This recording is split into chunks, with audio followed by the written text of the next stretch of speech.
ভাইপো ফুরুত শুধু একা নয়, 25টা লাগেজ ব্যাগ, বউ বাচ্চা নিয়ে আপাতত আমেরিকায় চললেন ভাইপো। জানিয়ে সাধারণ মানুষের মনে ক্ষোভ, আশঙ্কা, আদৌ কি আর দেশে ফিরবেন কয়লা ভাইপো? আজ এই নিয়ে আমাদের আলোচনা, শেষ পর্যন্ত সঙ্গে থাকবেন। নমস্কার, আমি স্বাতী, মাধ্যম ইউটিউব চ্যানেলের আরও একটি ভিডিওতে আপনাদের স্বাগত জানাই। ভারতীয় সংবিধানের 14 নম্বর অনুচ্ছেদ আমাদের খুব স্পষ্টভাবে বলে, আইনের চোখে সবাই সমান। কিন্তু বাস্তবে কি সাধারণ নাগরিক আর প্রভাবশালী ব্যক্তিত্বদের জন্য বিচার প্রক্রিয়ার গতি এবং আইনি সুযোগ সুবিধা একেবারেই এক? প্রশ্ন উঠছে কারণ সম্প্রতি তৃণমূল কংগ্রেসের সর্বভারতীয় সাধারণ সম্পাদক অভিষেক বন্দ্যোপাধ্যায়ের চোখের চিকিৎসার জন্য আমেরিকা যাত্রা এবং আদালত থেকে তার অনুমতি পাওয়া নিয়ে রাজনৈতিক এবং আইনি মহলে নতুন করে জোর বিতর্ক শুরু হয়েছে। কলকাতা হাইকোর্টের পর্যবেক্ষণ থেকে শুরু করে সুপ্রিম কোর্টের চূড়ান্ত অনুমতি, এই পুরো ঘটনার গতি প্রকৃতি সাধারণ মানুষের মনে কিছু মৌলিক প্রশ্ন তুলে দিচ্ছে। প্রশ্ন উঠছে, যে দ্রুততায় এবং যে প্রক্রিয়ায় একজন প্রভাবশালী রাজনীতিবিদের আইনি আর্জি বিবেচনা করা হয়, একজন সাধারণ নাগরিক বা সাধারণ বিচারাধীন বন্দির ক্ষেত্রেও কি ব্যবস্থা ঠিক এতটাই সংবেদনশীল? আর এই বিতর্কের সূত্র ধরে আজ নতুন করে সামনে আসছে দেশের বিচার ব্যবস্থা, বিচারক নিয়োগের প্রক্রিয়া, কলেজিয়াম সিস্টেম এবং তার স্বচ্ছতার নানা প্রসঙ্গ। আজকের ভিডিওতে দেশের আদালতের প্রতি পূর্ণ সম্মান রেখে সংবিধানের পরিধির মধ্যে দাঁড়িয়ে আমরা খতিয়ে দেখব আইনের সমতা এবং বিচার ব্যবস্থার কাঠামোগত স্বচ্ছতা নিয়ে ঠিক কোন কোন জায়গায় প্রশ্ন উঠছে। অভিষেক বন্দ্যোপাধ্যায় কেন বিদেশ যেতে চাইছেন সেই প্রসঙ্গে একটু পরে আসছি। তার আগে বলি, কেন বিদেশ যাত্রার উপর নিষেধাজ্ঞা দেওয়া হয়েছিল। ঘটনার সূত্রপাত 2020 সালের শেষের দিকে।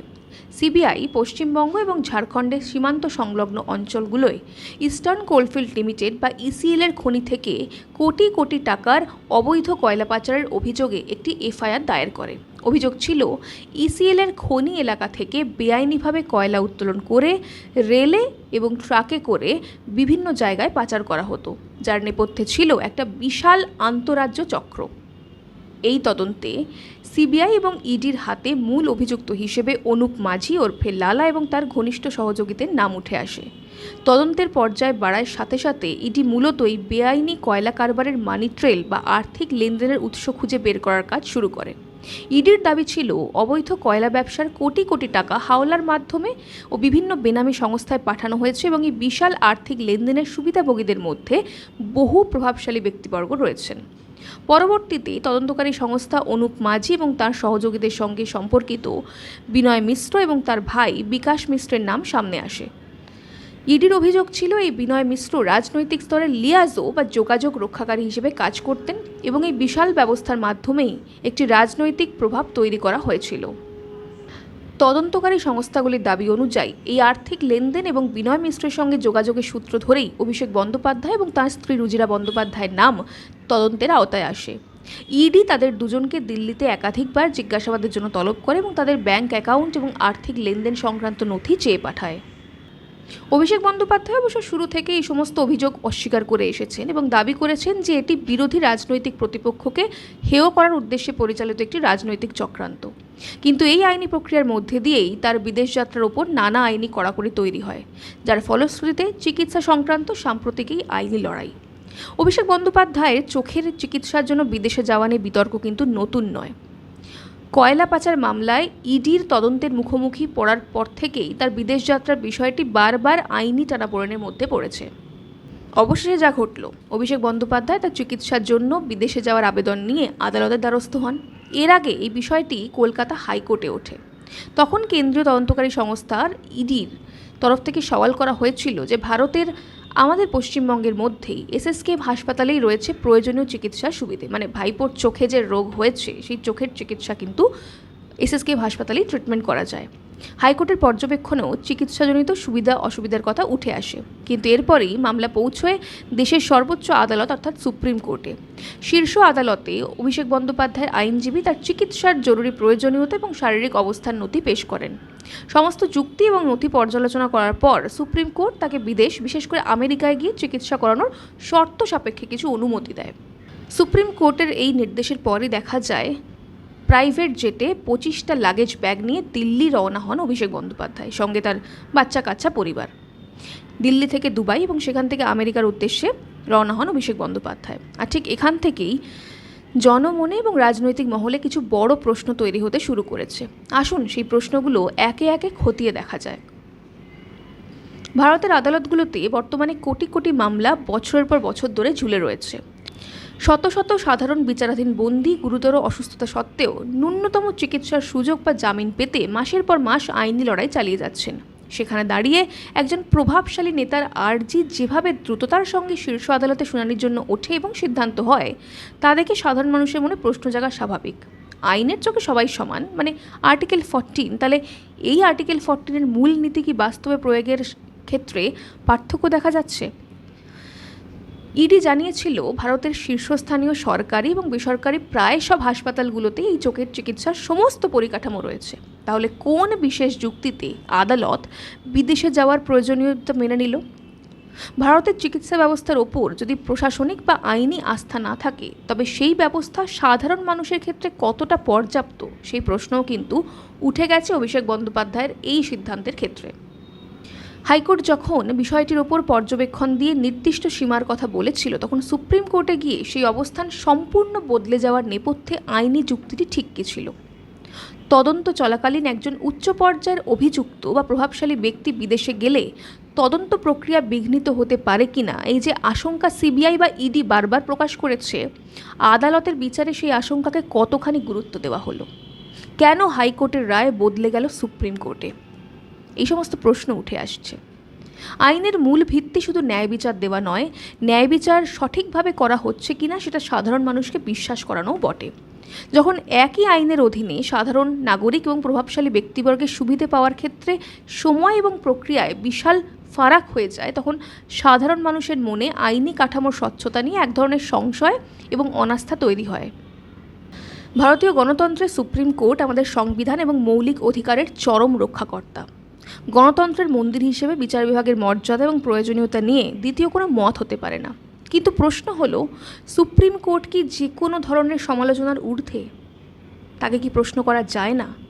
আইনজীবী হিসেবে আমরা জানি, সংবিধানের পরিধির মধ্যে গঠনমূলক প্রশ্ন তোলা আদালত অবমাননা নয়, বরং তা বিচার ব্যবস্থাকে আরও শক্তিশালী করার একটি নাগরিক অধিকার। কারণ অতীতেও এমন বেশ কিছু ঘটনা সামনে এসেছে যা শীর্ষ আদালতের প্রশাসনিক কাঠামোর ওপর প্রশ্নচিহ্ন দাঁড় করিয়েছে। বিচার বিভাগের স্বচ্ছতা নিয়ে যখনই কথা ওঠে, তখন কয়েকটি ঘটনা ইতিহাসের পাতায় উদাহরণ হিসেবে থেকে যায়। এই তো মাত্র 1 বছর আগের একটা ঘটনা আপনাদের বলি। বিচার বিভাগের অন্দরের স্বচ্ছতা নিয়ে কথা বলতে গেলে সাম্প্রতিক সময়ে সবচেয়ে চর্চিত ঘটনাগুলোর একটা উল্লেখ করতেই হয়। তৎকালীন দিল্লি হাইকোর্টের বিচারক জাস্টিস যশবন্ত ভার্মার সরকারি বাসভবনে অগ্নিকাণ্ড এবং তার পরপরই পোড়া নগদ অর্থ উদ্ধারের ঘটনা সারা দেশকে নাড়িয়ে দিয়েছিল। এবং সেই অর্থ কিন্তু 1-2 টাকা ছিল না, বিপুল রাশির অর্থ ছিল। 2025 সালে মার্চ মাসে দিল্লির তুগলক ক্রিসেন্টে তার সরকারি আবাসে আগুন লাগার পর দমকলে কর্মী এবং পুলিশি তদন্তে গিয়ে স্টোর রুমে বিপুল পরিমাণ আধপোড়া 500 টাকার নোটের বান্ডিল প্রত্যক্ষ করেছিলেন। একদম স্তূপীকৃত করে রাখা ছিল টাকা। ঘটনাটিকে তৎকালীন প্রধান বিচারপতি অত্যন্ত গুরুত্বের সঙ্গে গ্রহণ করেন এবং 3 বিচারপতির একটি ইন-হাউস তদন্ত কমিটি গঠন করেন। সুপ্রিম কোর্ট তাদের ওয়েবসাইটে অগ্নিকাণ্ডের সময় পোড়া টাকা উদ্ধারের ছবি এবং ভিডিও প্রকাশ করে এবং বিষয়টি তদন্তাধীন রাখে।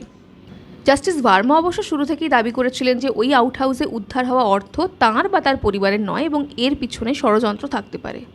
এই ঘটনাটি স্পষ্ট বুঝিয়ে দেয় যে উচ্চতর বিচার বিভাগের কোনো বিচারপতির নামে অনিয়মের খাতায় জড়ালে আইনগত এবং প্রশাসনিক সেটি কীভাবে দেখা হয়।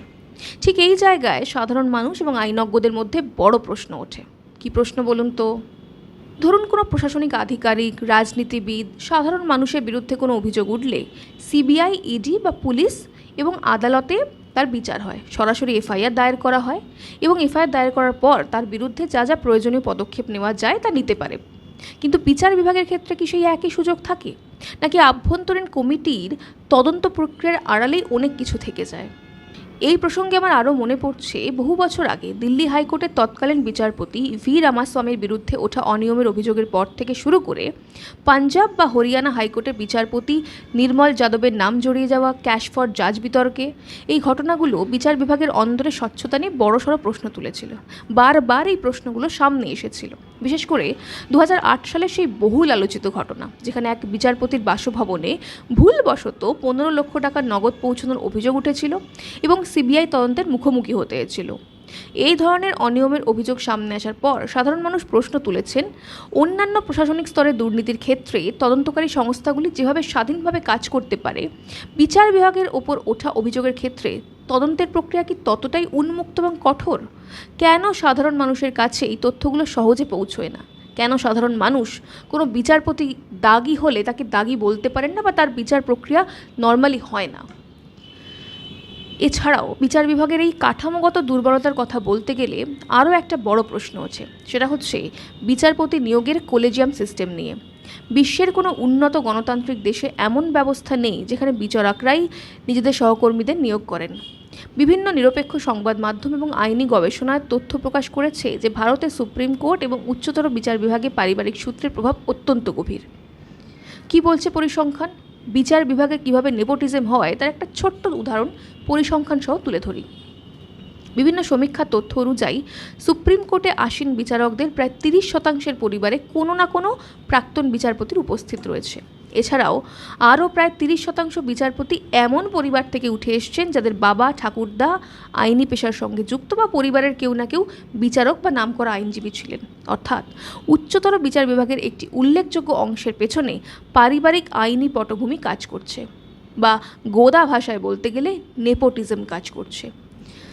আইনি খবরের প্ল্যাটফর্ম দ্য প্রিন্ট সহ বিভিন্ন জাতীয় সংবাদ মাধ্যমের প্রতিবেদনে এই ধরনের পারিবারিক সূত্রের বেশ কিছু উল্লেখযোগ্য নাম সামনে এসছে। উদাহরণ হিসেবে বলা যায় ভারতের সাবেক প্রধান বিচারপতি DY চন্দ্রচূড়, যার বাবা YV চন্দ্রচূড় ভারতের দীর্ঘতম মেয়াদের প্রধান বিচারপতি ছিলেন। আবার বর্তমান প্রধান বিচারপতি সঞ্জীব খান্নার কথাই ধরা যাক। তার জ্যাঠা অর্থাৎ HR খান্না ছিলেন সুপ্রিম কোর্টের অত্যন্ত খ্যাতিমান এবং ঐতিহাসিক বিচারপতি। কারো পারিবারিক ব্যাকগ্রাউন্ড আইনি হওয়া কোনো অপরাধ নয় এবং উত্তরাধিকার সূত্রে আসা অনেকেই হয়তো অত্যন্ত মেধাবী বিচারপতি, কিন্তু প্রশ্নটি বিচারের মেধা নিয়ে নয়, প্রশ্ন হলো সুযোগের ইকুয়ালিটি নিয়ে। যখন একটি বদ্ধ ঘরের মধ্যে গোপন আলোচনায় বিচারক পছন্দ করা হয়, তখন প্রথম প্রজন্মের সাধারণ আইনজীবী যাদের পেছনে কোনো প্রভাবশালী পারিবারিক নাম বা পরিচিতি নেই, তাঁদের যোগ্যতা থাকা সত্ত্বেও শীর্ষ আদালতে পৌঁছানোর সুযোগ কতটা নিশ্চিত হয়? সংবিধান যেখানে আমাদের পেশা এবং অধিকারের ক্ষেত্রে সমান সুযোগের কথা বলে, সেখানে উচ্চতর বিচার বিভাগে এই পরিবারতন্ত্রের ছায়া সাধারণ নাগরিক এবং তরুণ আইনজীবীদের মধ্যে ব্যবস্থার নিরপেক্ষতা নিয়ে বড়সড় সংশয় তৈরি করছে। যাই হোক, অনেক কথা বললাম, কিন্তু লাখ কথার এক কথা, প্রায় 25টা ব্যাগ, সাথে পুরো পরিবার। অভিষেক বন্দ্যোপাধ্যায়ের এই বিশাল হল্লা রাজার মতন একদম প্রস্তুতি নিয়ে যাওয়ার বিদেশ যাত্রা, এটা জনমনে কিন্তু বিরাট প্রশ্নচিহ্ন এঁকে দিয়েছে। সাধারণ মানুষের মনে আজ একটাই কৌতূহল, তিনি কি স্রেফ চিকিৎসার কাজ সেরে নির্দিষ্ট সময়ে দেশে ফিরবেন, নাকি এই বিদেশ যাত্রার আড়ালে লুকিয়ে রয়েছে অন্য কোনো হিসেব নিকেশ? তিনি কি বিনয় মিশ্রের মতো অন্য কোনো দেশে, ক্যারিবিয়ান দ্বীপপুঞ্জের কোনো দেশে গিয়ে সেটেল করবেন? যদি পরবর্তীতে তদন্তের স্বার্থে তাকে আবার প্রয়োজন হয়, আর যদি ফিরতে বিলম্ব করেন বা আইনি কোনো জটিলতা তৈরি হয়, এর দায় কে নেবে? তদন্তকারী সংস্থাগুলি, নাকি সেই বিচার ব্যবস্থা যা সাধারণ নাগরিক আর প্রভাবশালী নেতার মধ্যে সময়ের এবং সুবিধার এক বিরাট ফারাক তৈরি করে দিচ্ছে? আজকের দিনে দাঁড়িয়ে সাধারণ মানুষের করের টাকায় চলা বিচার ব্যবস্থা এবং শাসন কাঠামোর কাছে একটাই প্রত্যাশা, আইনের শাসন যেন কেবল বইয়ের পাতায় বা সংবিধানের ওই 14 নম্বর অনুচ্ছেদে বন্দী না থাকে। সাধারণ মানুষ বিচার চাইছে, উত্তর চাইছে, আর সেই উত্তর দেওয়ার দায়বদ্ধতা দেশের প্রতিটি আইনি এবং রাজনৈতিক প্রতিষ্ঠানের উপর বর্তায়। দেখা যাক আগামী দিনগুলোতে আইনি এবং রাজনৈতিক জটিলতা কোন দিকে গড়ায়। এই প্রসঙ্গে আরও একটা কথা বলতে হয়, আমি নিজেও যেহেতু আইন পেশার সঙ্গে যুক্ত, আদালত কক্ষের ভিতরে দেশের নাগরিকরাই বলুন বা যারা আইনজীবী রয়েছেন, তারা বিচারকদের মাই লর্ড বলে সম্বোধন করেন। এটা কিন্তু কেবল একটা পদের প্রতি শ্রদ্ধা নয়, বরং দেশের বিচার ব্যবস্থার প্রতি তাদের অগাধ বিশ্বাসের জায়গা থেকেই বলেন। মানুষের এই অটল বিশ্বাস আর ভরসাই ভারতের বিচার বিভাগের সবচেয়ে বড় শক্তি। কিন্তু যখন সেই কাঠামোর ভেতরেই স্বজন পোষণ, অস্বচ্ছতা বা প্রভাবশালী বনাম সাধারণ মানুষের সুবিধার মধ্যে ফারাক দৃশ্যমান হতে শুরু করে, তখন এই মাই লর্ডদের প্রতি তৈরি হওয়া আস্থাটা কিন্তু নড়ে যায়। সুপ্রিম কোর্ট তথা পুরো বিচার ব্যবস্থার সবচেয়ে বড় দায়িত্ব হলো সাধারণ মানুষের মন থেকে এই আস্থার জায়গাটিকে ক্ষয় হতে না দেওয়া। কারণ আদালত যদি কোনো প্রভাবশালী এবং ক্ষমতার কাছাকাছি থাকা মানুষদের জন্যই দ্রুত এবং সুবিধাজনক প্রতিক্রিয়া দেখায়, তবে গণতন্ত্রের এই শেষ স্তম্ভটি তার গ্রহণযোগ্যতা হারিয়ে ফেলবে। অভিষেক বন্দ্যোপাধ্যায় চিকিৎসা করে দেশে ফিরে এলেই আমি খুশি হব। অন্তত সেটা অনেক বেশি স্বস্তিদায়ক হবে, কারণ সমাজের কাছে আমরা যারা আইনের পেশায় যুক্ত তাদেরও একটা সামাজিক দায়বদ্ধতা থাকে। আপনাদের কি মনে হয়, অভিষেক বন্দ্যোপাধ্যায় আর কি কোনোদিন দেশে ফিরবে, নাকি ভাইপো ফুরুত হয়ে যাবে? কি মনে হচ্ছে জানান আমাদের কমেন্ট করে। আজ এই পর্যন্তই, দেখা হবে পরের একটি ভিডিওতে। ততক্ষণ পর্যন্ত সঙ্গে থাকুন, দেখতে থাকুন মাধ্যম।